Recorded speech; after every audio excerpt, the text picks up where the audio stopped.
Hello, welcome to CLSB Politics. Sean Briscoe speaking. Today I'm interviewing Casey Thomas, 8-year city councilman, former president NAACP Dallas, current vice president NAACP Texas, and former mayor pro tem. Let's get this interview started. Hey Casey, how's it going? Hey Sean, going great. How you doing? Doing all right. You're a busy man. Tell me what you're up to. Hey, well, thank you for having me. And I'd like to introduce myself glad to introduce myself to your audience here. Last night we had the last in-person select committee on redistricting, House Select Committee on Redistricting hearing. It was in Arlington, Texas, which is between Dallas and Fort Worth. Packed house, standing room only. Well, I saw the protests outside. Yeah, people in the overflow room. I was honored to be the second speaker. I want to thank State Representative Christian Manuel, who's on that committee, who was able to ask the vice chair to move me up and have me as invited guest. And so it was a great experience. Maybe 2 out of hundreds of people said that they thought the redistricting was a good thing. So they overwhelmingly heard that this should not be happening at all. We know redistricting occurs every 10 years. I spoke about this last night. I was chair of the Complete Count Committee for the census, for the 2000 census for the city of Dallas. I know that once the census results come in, that's when you begin the redistricting process, and census only takes place every 10 years. And so the fact that this is being done, the fact that there is a trial that has been going on for the past maybe month and a half, and we're waiting on the results of that trial. And that trial was, a lawsuit was filed saying that the maps from 2021 were illegal. And so now you come back and you had individuals who are sitting senators, sitting House members who happen to be Republicans, who said race was not a factor. Under oath, race was not a factor in the trial that took place in El Paso. So now race is an issue, but Republicans have controlled the state House for a number of years. And so they controlled the House at the time. Redistricting was done in 2021. So they approved those maps. It wasn't a problem with them then. But now the current resident of the White House, and that's what I call him, the current resident of the White House says, I want 5 seats out of Texas. And then, and the governor, who is the only one who has authority to call a special session and add items to the special session agenda, says, okay, I'm going to add this, and then uses for justification a letter sent by the Department of Justice that's been questionable. Many people, experts in election law, those who teach election law, said that this letter really would have gotten an F if it was something that was submitted in their class. Come on. Well, let's never stop the Republican Party, so, Well, many people are appealing to their better angels, whether that works, or intimidation and the fear of retribution, because the current resident of the White House said, I am your retribution. He meant every word he said. He is retribution. He's retribution. He is vindictive. He's looking to get payback, And so people have to have courage. Something that was said last night. And so State Representative Barbara Gervin Hawkins, who is the chair of the Texas Black Legislative Caucus, is on the select committee. And world-renowned, world-respected, local hero, Dr. Frederick Haynes III, who's the pastor of Friendship West Baptist Church, she asked him a question. She said, Pastor, what would you say to my colleagues on the other side of the aisle who are concerned about what will happen if they say, you know what, this shouldn't be taking place, it's mid-decade. He said something, I mean, almost got a standing ovation just from this. He said this. He said, instead of them being concerned about the king here on earth, they need to focus on the King of Kings. And everybody was like, wow, but that's just who he is. I'm glad to call him a personal friend. But you ask what's going on. This is hot off the press. It just happened last night. I know your viewers going to be like, man, he came in with just poof. But that's how it was last night. And that is the fight that we are in right here in Texas. As first vice president of the NAACP for Texas, I'm also the state political action chair. So this is within my wheelhouse. We have been fighting this since it became a rumor, which has now been confirmed. When we first heard it, we were like, oh, no way. But then what the current resident of the White House wants, he gets. And if you don't get his endorsement. For those who don't know, with the voucher fight, there was the night before going into the House debate on this, there were at least 80.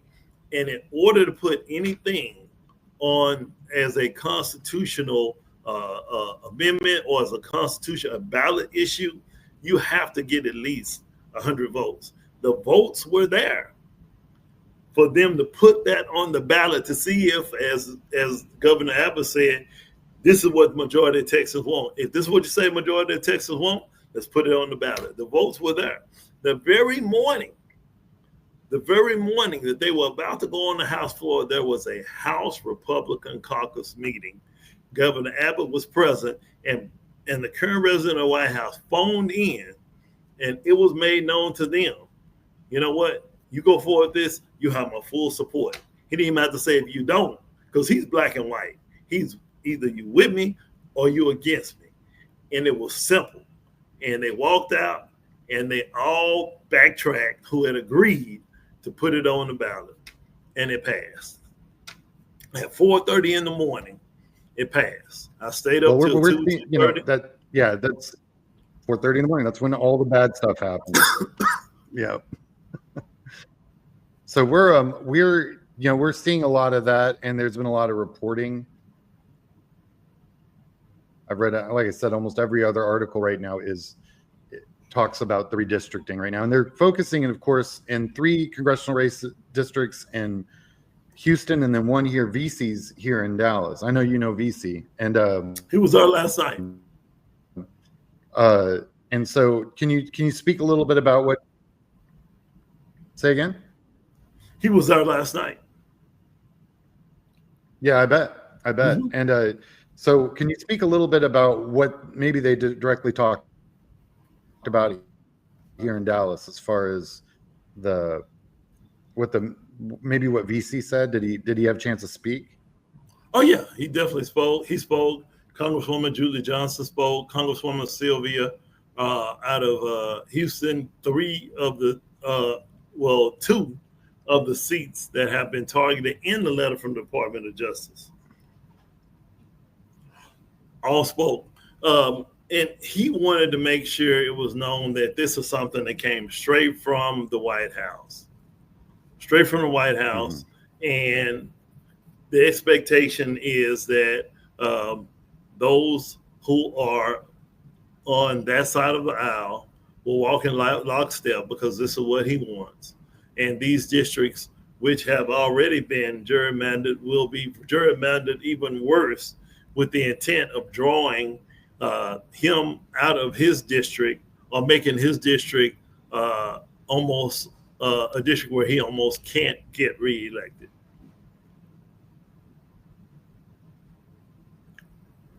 Mm. And there's what's really interesting. So funny you were talking about how they're still litigating these maps that are currently drawn. When I was running a race in 2018, a congressional race, we didn't actually know until January of 2018, effectively 60 days before the primary, that our maps, and this was 2018, so those maps have been around for almost 8 years at that point, that we didn't even know if those were going to be our maps until that January. And here we are a decade later in the same mess. And it's because, the gerrymandering's got out of control. I did a whole video on gerrymandering and all the different ways they do it and why they do it. I think that they're in for a rude awakening, the GOP, because, like, just for example, they knocked off 1.8 million people from healthcare in Texas in the last couple of quarters. That comes out to like 48,000 individuals on average per congressional district. These races are won by thousands of votes. So these people that are currently not on healthcare anymore and have no insurance need to start looking around and asking why. And I think the Republicans have been in charge for 40 years. So, it's an easy pick. Like you said, they've been around forever at this point. So, but that's the stuff that we're seeing. That's a lot of the questions I get is about that specifically. Right. We have to stay focused. One, we have to address the current issues, which are short term, but we have to have a long-term strategy. And we're sometimes so focused on being reactive and responding, we're not being proactive. This is a battle in the war, but the war can be won in November of 2026. But just like the military, they don't start getting ready a few months before the war. They prepare years in advance in the event that they have to go to battle. They begin preparing when they're not in battle, when there's not a war going on. They want to make sure the troops are prepared. We have to adopt that same philosophy. Those of us who are for right, those of us who are for justice, who stand for equity and equality and things of that nature, and want to see America fulfill the promise that was made many, many years ago, we have to begin preparing now. I give you a perfect example. Many people were stunned when the Supreme Court overturned Roe versus Wade. Some of the Supreme Court justices said in their hearings that it was settled law.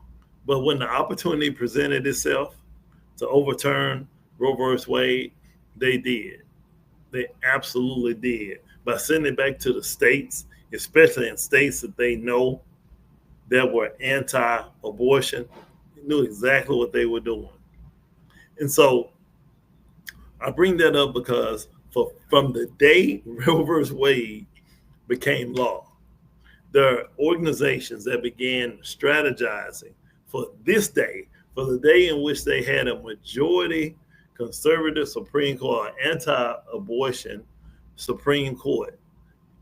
50 years. So we have to have that same long-term strategy. I think as I look back and observe history and observe recent history, our golden years, I would say, were probably the 90s. And what happened during that time? We got comfortable. We got very comfortable, and we began to live off the spoils of those who came before us, who worked and fought for us to have the opportunities that we have today. As opposed to us building on that, we got comfortable and we relaxed. And if you think about it, if you have someone who's aggressively fighting, and you begin to let up, then what will happen is eventually they will win. And that's what happened. As opposed to building on the hard work and the progress of those who died and bled and sacrificed, we lived off of their spoils. We didn't teach the next generation about the struggle, about the fight. And he thought, well, it's always been this way. I didn't have to do. Now we're seeing in 6 months, I said this last night at the hearing, in 6 months, we've seen progress from over, 60 years ago? This August is the 60th anniversary of the Voting Rights Act. This August.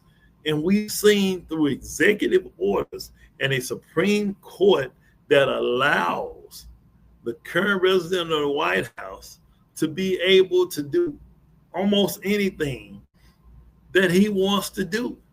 We see a Congress led by the Republican Party that is handing over their responsibilities of legislation, the legislative powers, the oversight. They're just handing that over. And we're seeing all of this come from the executive. We have 3 different levels of government. For those of you that either didn't pay attention to your government class, people say we need to bring civics back. And to a certain degree, I agree. However, I think what we need to do is we need to have community-led civics classes where we can tell the story, because in Texas, because of the bill that passed against critical race theory, only certain things can be taught in the classroom. Teachers are afraid. If I teach this, will I lose my certification, or will I go to jail? So the community, the churches, community-based organizations have to fill that void and provide freedom school training. The same things that were taught during freedom schools back in the 60s. We've got to pick that mantle up now. Many of us are saying, it's no way we would ever thought we'd be fighting the fights of our ancestors, those who came before us, but we are. We literally are. The only thing standing between us and them is enforcement of the laws that are on the books, enforcement of the amendments that are in the Constitution. That's the only thing. And if there's a lack of enforcement from the federal government, then the only thing that's keeping many of us from being back in chains is resistance.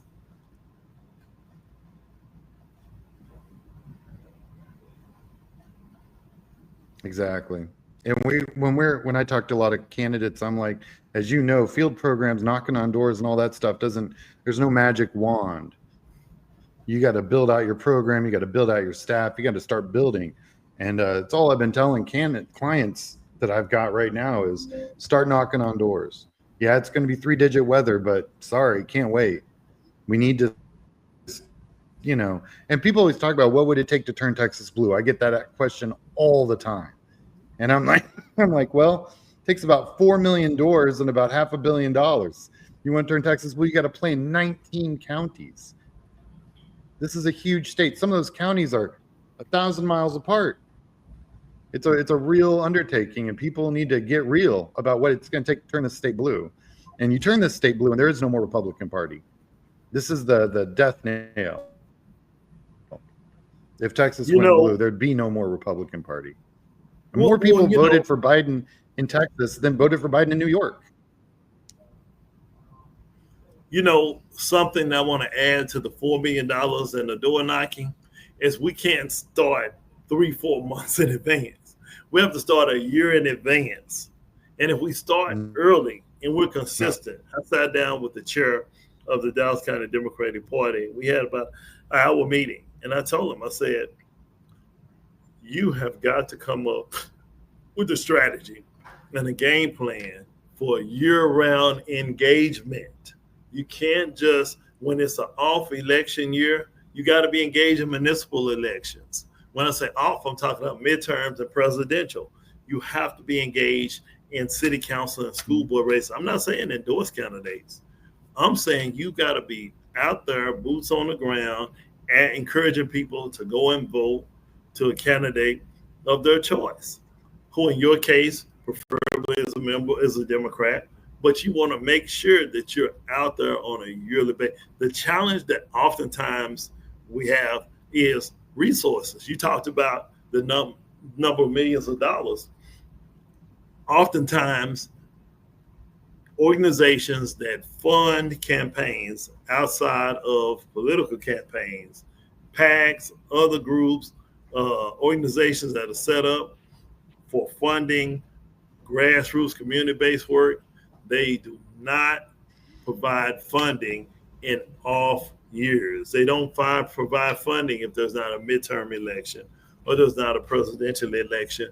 But if we can get them to understand what you're doing is you're planting the seed, you're laying the foundation by investing now. One, you won't have to invest a large sum of money at one time. Split it. Give half of it in an off election year, and get the other half during an election year. You won't have to spend as much money in the election year because you've already tilled the ground. You've already laid the foundation. So now this money here can be focused on reinforcing the message. It can be focused on getting people out to GOTV, getting people actually to the polls. It can focus on those things. So as we're talking, I hadn't even thought about that. Those who I know that have the ear of funders, I'll have a conversation with them and see if they would be willing. Hey, if you need to do it as a pilot, do it as a pilot. If you want to do Texas, do Texas. You want to use me as a guinea pig, use me. If it doesn't work, blame me. But I know it will work because we've seen it work time and time again. Those organizations that are most effective when it comes to mobilizing voters are those who are on the ground year-round. We have to stop building our community engagement and voter mobilization strategy around candidates. We have to build them around principles and around issues, because principles and issues will be ongoing. Candidates, you only see them every 2 years, every 4 years. Don't build it around the candidate, build it around the core principles and messaging. If we want to actually have a real conversation about why the Democratic Party, for instance, is not as effective, or those who represent the progressive, it's message. Many people are really looking, and if they're smart, they will look at the candidacy of the gentleman in New York. What's his name? The one just got the Democratic nominee for mayor in New York. Oh, the guy who's in the primary for the mayor. Yeah. He won the primary. His name. Mudami. I don't want to disrespect, but they would look at how effective his messaging was. They would look at what his campaign strategy was. They would look at the 90-second ad that he did when he was there at the food court and the food truck, and that issue he was having in terms of getting his permit from the city. Man, that was one of the most effective ads, and it was something any small bit. I'm a small business owner. I started my own consulting business. They would look at that as a model of how he was able to take an issue that affected business owners who just wanted to be able to sell food, make money to the general public. Very simple, down to earth, and they will apply these particular strategies. My good friend, Aaron Ford, he is the Attorney General of Nevada. He's my high school classmate. He's my fraternity brother. Just announced yesterday he's running for governor of Nevada. I've encouraged him since he was Senate Majority Leader. I said, man, one day you need to run for governor. He announced yesterday, just looking at his ad, people are taking that campaign in New York, the mayoral campaign in New York, and saying, how was he able to tap into a demographic that many of us have missed? Young voters, voters of color. When they broke the down millennials, they've got the millennials have like housing issues, food issues. I'm gonna tell you, Sean, I'm gonna share this with you. And I hadn't even shared this with some members of our organization. I started Our Voters, Our Voice. It's our 5-year anniversary. I didn't talk to you about that. We started that organization during the pandemic for people who were afraid to get out and vote. It's our 5-year anniversary this year. We started in 2020. And I was just having a conversation with, it was a young man, good friend of mine's son, who saw what happened in the election and said, you know what, I want to get more involved. So he had him to contact me. I said, do this. I said, I want you to take a survey of some of your friends and just ask them, hey, what would it take for them to get more involved? What are the issues that are important to them? He surveyed 50 African Americans between the ages of 18 and I'm going to say 35. And you will be surprised to know, based on the survey results, do you know similar what was a key issue, as you talked about, with that demographic in New York that got them involved? You know what the number one issue for them was? affordability. Affordability. So it was interesting to see the same thing, very same thing that Bonnie, I'm going to look his name up because I don't want to keep saying the candidate who won the Democratic nomination. The same thing that got those young voters to get out and knock on doors because he said, I'm going to address the affordability issue, is the same thing these young African-American young adults, not even millennials, this Gen Z, said, this is the most important issue to us. I'm telling you, if people, I'm going to share this with you. And thank you for just kind of letting me, roll on. And hopefully, this is in line with what we plan to talk about. No, you're good. You're good. When I ran for city council the second time, and I thank your mom and you for helping me in my first race, even though we didn't win, we got my name out there and people said, hey, he's somebody to watch. Even Morning News, remember in the editorial, even though they didn't endorse me, they said he's someone to watch in the future. A few years later, I ran and won. When I ran again, I had the support of the outgoing incumbent. It was an open seat. But I sat down with my cabinet, my kitchen cabinet, individuals who were going to tell me no and not yes to anything that I wanted to do. They were going to be honest with me. When we sat down, one of the things that we did, we said, you know what? I'm going to have some listening sessions. I'm going to go into the neighborhoods in the council district, and I'm just going to listen to people and see what they tell me is important. And do you know, that's what I built my platform on. It was based on the things that they told me were important. That's something candidates don't do these days. Candidates oftentimes feel like, hey, I know all the answers. I know what the community needs. And sometimes you do, but most times we don't. We have to be willing to go knock on doors. We got to be willing to have listening sessions, encourage people to come out and share with us what are their concerns, what's important to them. Once we do that, then we shouldn't be surprised when we have massive voter turnout. But what we have not done, and we have not taken the time to do effective surveying, asking people, what are the top 3 issues for you? And then providing a means for them to get those issues and concerns addressed.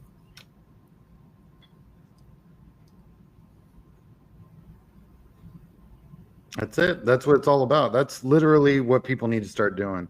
Well, Casey, this has been awesome. I'd love to have you on again. I'd like to talk to you more about Sean. This one was of the fun. 5 things we talked about today. Yeah, let me know when. This was fun. Base. Yeah, we'll touch base, and I will. I'll give you any feedback I get back from my audience about this. All right, man. Please do. I'll talk to you guys later. I'll talk to you later. Hey, bye.